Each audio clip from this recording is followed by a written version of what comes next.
Hi everybody, Alex Deployer from Expert Forex, and I hope this video gives you lots of money-making Forex trading ideas.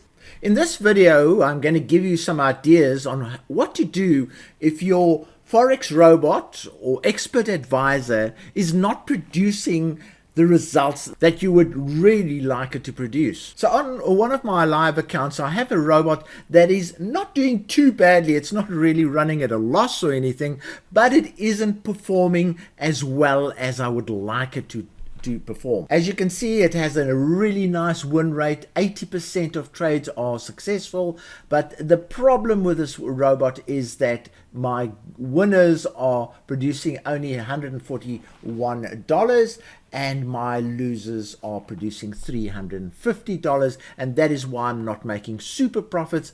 I'm just making reasonable returns. So I have been trading this robot for about 6 weeks now, and I'm going to show you one of the ways that I use to analyze my robot results. So one of the ways that I do it is I analyze the trades that have been made to see if I can improve those trades in one way or the other. Now, the way to do this is I load my account. Here's my account that's been going. You can see on the whole, not bad because it's got an 80% success rate. It's not too bad.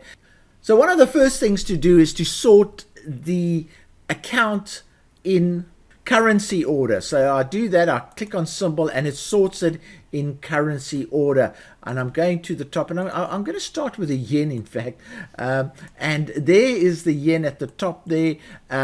We've got 5 transactions of the yen, not too bad. They've been fairly positive, and only 1 loss. And let's go and have a look at those transactions. Now, the way to do that is that you set your chart. Here's a chart of the yen. Firstly, I'm trading the 4 hours, so I'm changing that to the 4 hour. And what you do is you set your chart up using the settings of your EA. Now, this EA trades the RSI. So I've got a little template here that for the RSI, so I set it up. There's my template. I'm actually going to reduce the size to make it more visible, and there I've got my RSI set for 4, which is what the EA trades, an RSI of 4, and I'm going to reconstruct the trades on the chart. Now, the way you do this is you click on the number of the transaction and you just pull it onto the chart. It will then put the actual transaction onto your chart, and I'm going to just do it for all of them. Pull the transactions onto the chart, pull them onto the chart, pull them on, and we should have 5 transactions pretty soon. 5 transactions. Okay, so what I'm going to do is just increase the size a bit. Let us see. And I'm going to mark the transactions with a red line. So that's a sell transaction was entered into over there. A sell transaction was entered into, and I'm taking the candle before that because that's actually the signal candle. And a buy was entered into over there. And again, I'm going to take it the candle before then, and a buy was entered into over there. So it's quite handy, this facility that MT4 has, where you can put your trades onto the charts. And there is the other one, and I'm going to just leave that as it is. So we've got 1, 2, 3, 4, 5 trades on the chart. And now let's just have a look at them. These don't appear to be problematic trades, but essentially what happens is that when the RSI starts going overbought, it starts entering trades. And in this particular case, it entered that one a little bit early. So my first conclusion is sometimes it does enter a little bit early. So I'll make a note of that. And there's one that got entered into, but didn't really reach its full potential. Now, how do I know that? When you enter a trade, it makes little fine lines there, that's actually the target of this trade. There is the target of that one. That is a buy, so the target is up there. That is a buy, so the target is up there, and so on. And that is a buy, and the target is up there. And then, and that little line up there is the stop at the start. And why we don't see the stops for the other transactions is because sooner or later the following stop activated. And what then happens is that little red line gets pulled up, and the trailing stop starts activating, and it has in fact taken out a few trades. So the reconstruction of the transaction happens so nicely that it shows you the situation at the end of the transaction. You can see whether the trailing stops have activated or not. So essentially what's happened to this particular transaction, a sell was entered into, there was the stop, there was the target. It eventually went nowhere in particular and then got stopped out. If we look at some of the others, this one got taken in there, and it also went negative, but it also created a trailing stop, and the trailing stop happened, and this particular transaction, you can see it went positive and then went back, and the trailing stop was hit. So let's look at the next one. That was a buy. It went nicely positive, very nicely positive, and a trailing stop again activated and took us out with a very small profit. So and then this one over here, a buy was activated, again went nicely positive, but the trailing stop came in, and there was another buy, and it also went nicely positive, but was taken out by the trailing stop. So what can we learn from this particular chart that I've looked at? Maybe the trailing stops are too sensitive. If those two buys had not been stopped out by the trailing stop, they might have gone on and hit the target. In fact, they would have gone on and hit the target. So what I'm getting out of this is my trailing stops are too sensitive. Trailing stops are there to protect you from giving back gains that you've made. But in this case, it just looks like those trailing stops are too sensitive, and I must make my trailing stops a little bit looser. That's about all I can see from this reconstruction, but I've now reconstructed about 12 other currencies of this particular EA, and I've analyzed them, and there's a lot of other information that I have come through, and we'll look at a few of these reconstructions, and I'll give you an idea of the kind of ideas I get from doing these reconstructions. Here's one for the Aussie CAD. Again, the trailing stops really reduced the profitability of the transactions, and that's about all on that particular one. Let's have a look.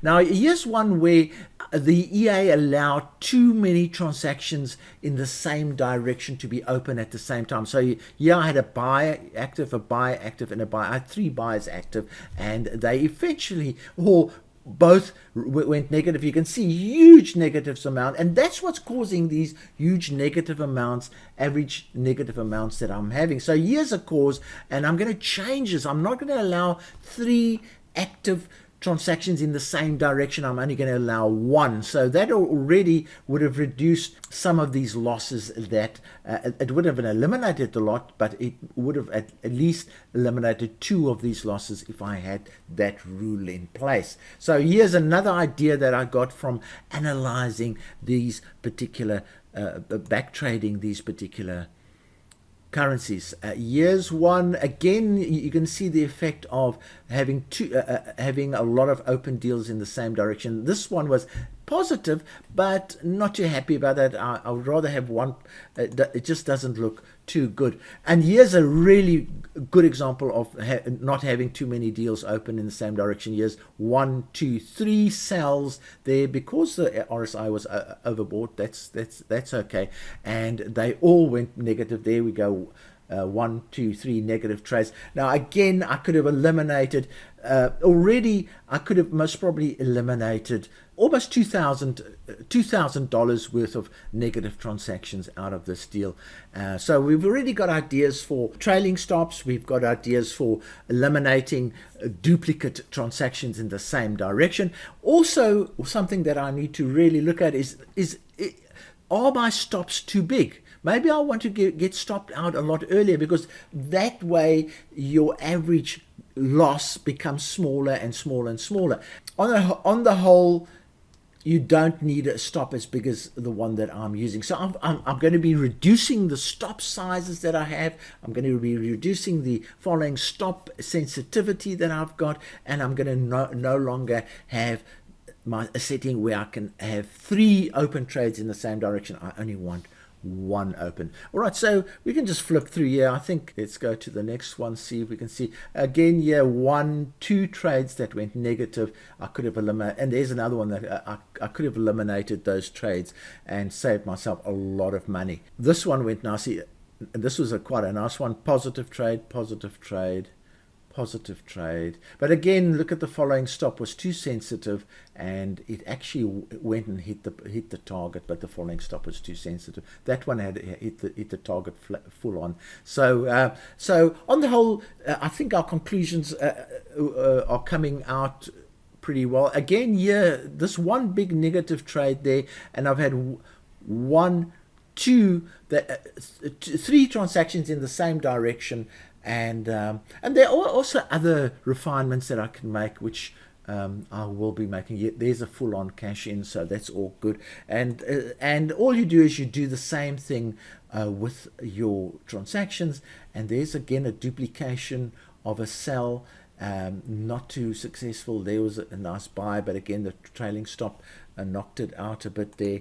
And here's another negative transaction there, but you can see there 1, 2. We don't need 2 buys, because both of those buys went negative. So, 3 buys open at the same time. No, that's not going to happen again. I'm going to change my settings. Okay, so this video was really just to give you some ideas and to show you how you can back trade an EA, and I'm using an EA here, and this EA is generated over 100 transactions, so it hasn't taken me long to put those transactions on the charts, look at them, and get some conclusions out of those transactions. Now, the changes that I've made right now will certainly reduce this average loss considerably, because we won't have duplicate loss-making transactions, and the average gain might go up due to the fact that I am will be using a less sensitive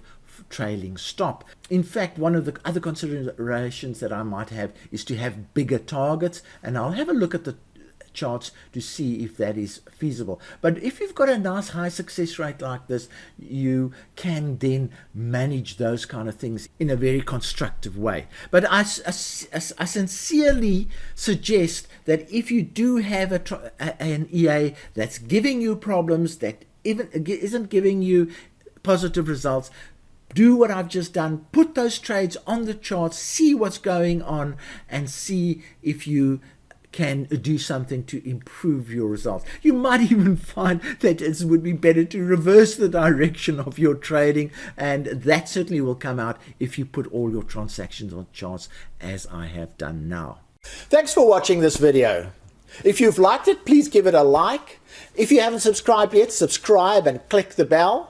But most importantly, share this video. You can do this in many ways. Message your friends, send them emails, or share it on social media, on Facebook, on Twitter, and those kind of places. So from me, Alex Aploy, cheerio.